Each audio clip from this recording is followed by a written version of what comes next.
Good day and God bless you, and welcome to the Bible reading in chronological order. Just such a privilege to have you with us. We thank the Lord for each of you. Thank you for joining us and for participating with us in the reading of the Word of the Lord.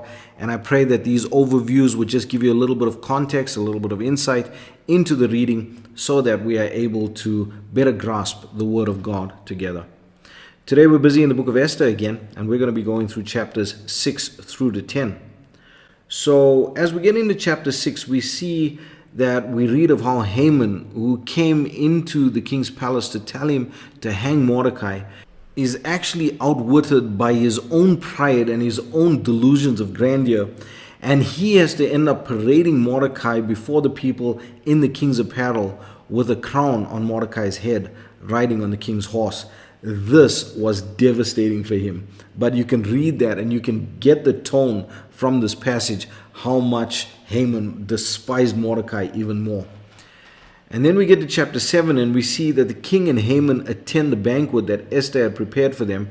And Esther makes known her request to the king that she and her people, the Jews, were plotted against to be destroyed by Haman. And Haman falls at the feet of the king to plead for his life, but the king orders that he be hanged on the gallows that he built. So all of this in such quick succession, we see that Esther's darkest hour turned into light. And instead of the gallows, Mordecai was arrayed in royal apparel, and Haman's pride and boasting took him to the gallows that he built. And then we get to chapter 8, in which Esther pleads with the king to reverse the order of destroying all the Jews. But the king could not reverse an order that was sealed. And so Mordecai was given permission to write in the king's name that the Jews could defend themselves against anyone who came against them. And then we get to chapters 9 and 10, in which the Jews gathered themselves in the cities of all the provinces and defended themselves against their enemies. Among those that were killed was Haman's 10 sons. And so the Jewish people, even up to today, celebrate the Feast of Purim on the 14th and 15th day of the month of Adar, because the Jews rested from their enemies, and the month was turned from sorrow to joy, and from mourning to a good day of feasting and joy. Mordecai was great in the kingdom, and was next to King Ahasuerus, and also great among the Jews. But there is so much more when you look at the type and the imagery within the book of Esther. We can see that Esther represents the bride of Christ, which is why we know her by her Gentile name. And King Ahasuerus represents the Lord Jesus Christ. Now, there is no one that is good enough to represent the Lord Jesus Christ. Not anyone, not even Joseph, not even David. All have sinned and fallen short. And this is why, even though King Ahasuerus was not a great man, yet in the story he represents the bridegroom, and he takes to himself this bride. And you can see then how this all unfolds. If you look at it within this picture, you can see so much beauty. You can see so much that is actually just tying together the Old and the New Testaments. And so this story, while it's written like a novel piece, while it's given to us in the story fashion, yet it holds so much truth, yet there is so much in the type, and you can just see the love of Christ for his bride and how he has called his people, how he will save his people. And this is where we're going to leave it for today. I pray that the Lord would bless you and keep you. May his face shine upon you. May he give you peace. God bless you as you enjoy the reading of the word today. Chapter 6. On that night could not the king sleep, and he commanded to bring the book of records of the chronicles, and they were read before the king. And it was found written that Mordecai had told of Bigthana and Teresh, two of the king's chamberlains, the keepers of the door, who sought to lay hand on the king Ahasuerus. And the king said, What honor and dignity hath been done to Mordecai for this? Then said the king's servants that ministered unto him, There is nothing done for him. And the king said, Who is in the court? Now Haman was come into the outward court of the king's house to speak unto the king to hang Mordecai on the gallows that he had prepared for him. And the king's servants said unto him, Behold, Haman standeth in the court. And the king said, Let him come in. So Haman came in, and the king said unto him, What shall be done unto the man whom the king delighteth to honour? Now Haman thought in his heart, To whom would the king delight to do honour more than to myself? And Haman answered the king, For the man whom the king delighteth to honour, let the royal apparel be brought which the king useth to wear, and the horse that the king rideth upon, and the crown royal which is set upon his head. And let this apparel and horse be delivered to the hand of one of the king's most noble princes, that they may array the man withal whom the king delighteth to honour, and bring him on horseback through the street of the city, and proclaim before him, Thus shall it be done to the man whom the king delighteth to honour. Then the king said to Haman, Make haste, and take the apparel and the horse, as thou hast said, and do even so to Mordecai the Jew that sitteth at the king's gate. Let nothing fail of all that thou hast spoken. Then took Haman the apparel and the horse, and arrayed Mordecai, and brought him on horseback through the street of the city, and proclaimed before him, Thus shall it be done unto the man whom the king delighteth to honour. And Mordecai came again to the king's gate. But Haman hasted to his house mourning, and having his head covered. And Haman told Zeresh his wife and all his friends everything that had befallen him. Then said his wise men and Zeresh his wife unto him, If Mordecai be of the seed of the Jews, before whom thou hast begun to fall, thou shalt not prevail against him, but shalt surely fall before him. And while they were yet talking with him, came the king's chamberlains, and hasted to bring Haman unto the banquet that Esther had prepared. Chapter 7. So the king and Haman came to banquet with Esther the queen. And the king said again unto Esther on the second day at the banquet of wine, What is thy petition, Queen Esther? And it shall be granted thee. And what is thy request? And it shall be performed even to the half of the kingdom. Then Esther the queen answered and said, If I have found favour in thy sight, O king, and if it please the king, let my life be given me at my petition, and my people at my request. For we are sold, I and my people, to be destroyed, to be slain, and to perish. But if we had been sold for bondmen and bondwomen, I had held my tongue, although the enemy could not countervail the king's damage. Then the king Ahasuerus answered and said unto Esther the queen, Who is he, and where is he, that durst presume in his heart to do so? And Esther said, The adversary and enemy is this wicked Haman. Then Haman was afraid before the king and the queen. And the king, arising from the banquet of wine in his wrath, went into the palace garden.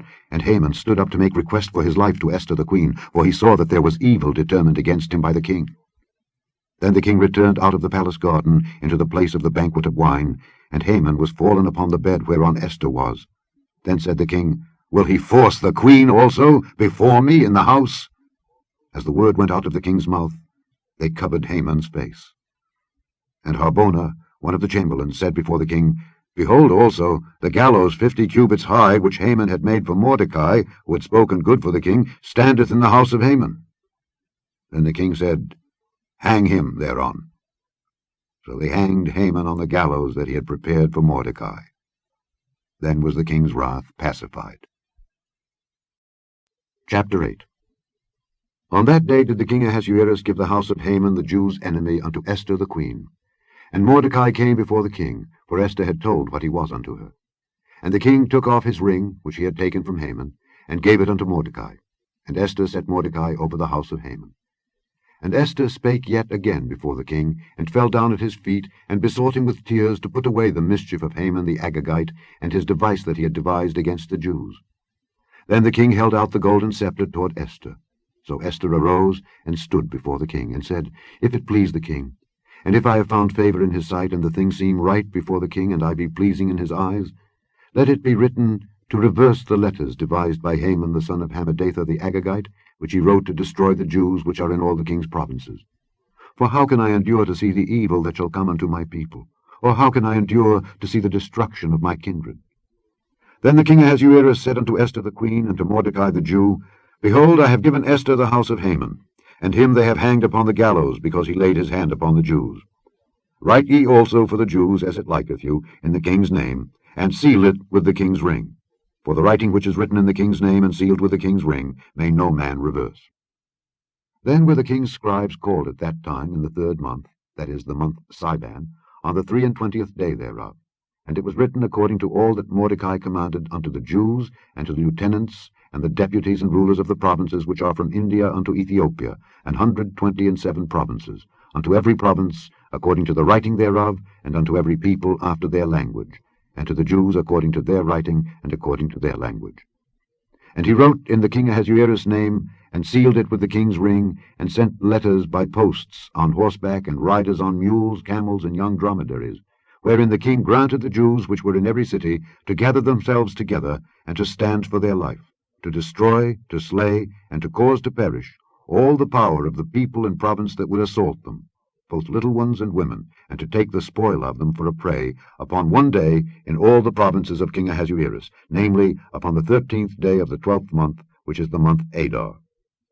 The copy of the writing for a commandment to be given in every province was published unto all people, and that the Jews should be ready against that day to avenge themselves on their enemies. So the posts that rode upon mules and camels went out, being hastened and pressed on by the king's commandment. And the decree was given at Shushan the palace. And Mordecai went out from the presence of the king in royal apparel of blue and white, and with a great crown of gold, and with a garment of fine linen and purple. And the city of Shushan rejoiced and was glad. The Jews had light and gladness and joy and honor.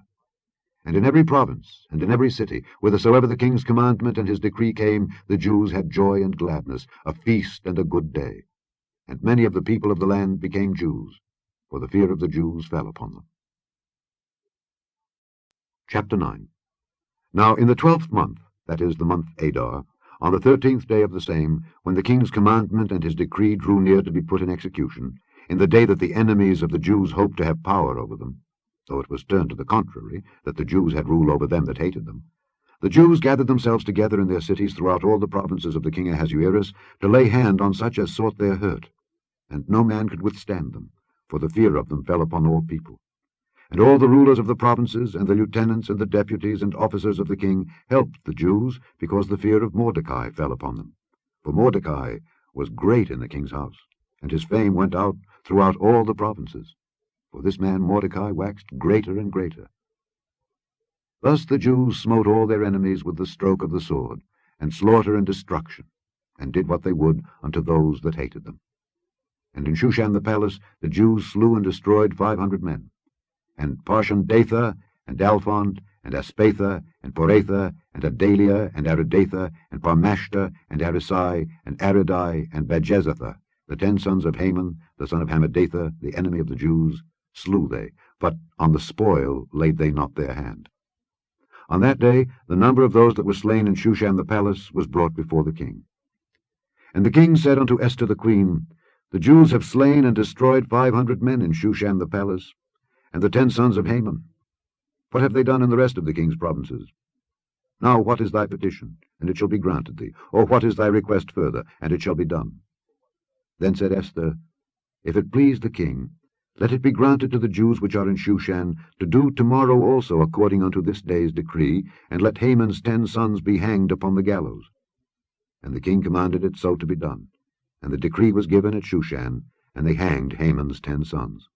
For the Jews that were in Shushan gathered themselves together on the 14th day also of the month Adar, and slew 300 men at Shushan. But on the prey they laid not their hand. But the other Jews that were in the king's provinces gathered themselves together, and stood for their lives, and had rest from their enemies, and slew of their foes 75,000, but they laid not their hands on the prey, on the 13th day of the month Adar. And on the 14th day of the same rested they, and made it a day of feasting and gladness. But the Jews that were at Shushan assembled together on the 13th day thereof, and on the 14th day thereof, and on the 15th day of the same they rested, and made it a day of feasting and gladness. Therefore the Jews of the villages that dwelt in the unwalled towns made the 14th day of the month Adar a day of gladness and feasting, and a good day, and of sending portions one to another.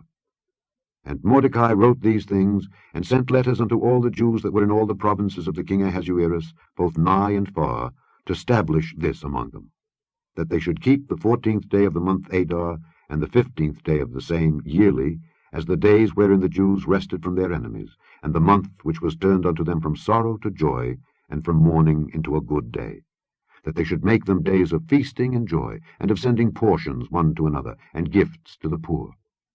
And the Jews undertook to do as they had begun, and as Mordecai had written unto them. Because Haman the son of Hammedatha the Agagite, the enemy of all the Jews, had devised against the Jews to destroy them, and had cast Pur, that is, the lot, to consume them, and to destroy them. But when Esther came before the king, he commanded by letters that his wicked device which he devised against the Jews should return upon his own head, and that he and his sons should be hanged on the gallows. Wherefore they called these days Purim, after the name of Pur. Therefore, for all the words of this letter, and of that which they had seen concerning this matter, and which had come unto them, the Jews ordained and took upon them, and upon their seed, and upon all such as joined themselves unto them, so as it should not fail, that they would keep these 2 days according to their writing, and according to their appointed time every year, and that these days should be remembered and kept throughout every generation, every family, every province, and every city, and that these days of Purim should not fail from among the Jews, nor the memorial of them perish from their seed. Then Esther the queen, the daughter of Abihail, and Mordecai the Jew, wrote with all authority to confirm this second letter of Purim. And he sent the letters unto all the Jews, to the 127 provinces of the kingdom of Ahasuerus, with words of peace and truth, to confirm these days of Purim in their times appointed, according as Mordecai the Jew and Esther the queen had enjoined them, and as they had decreed for themselves and for their seed, the matters of the fastings and their cry. And the decree of Esther confirmed these matters of Purim, and it was written in the book. Chapter 10. And the king Ahasuerus laid a tribute upon the land and upon the isles of the sea, and all the acts of his power and of his might, and the declaration of the greatness of Mordecai whereunto the king advanced him, are they not written in the book of the chronicles of the kings of Media and Persia? For Mordecai the Jew was next unto king Ahasuerus, and great among the Jews, and accepted of the multitude of his brethren, seeking the wealth of his people, and speaking peace to all his seed. The end of the book of Esther.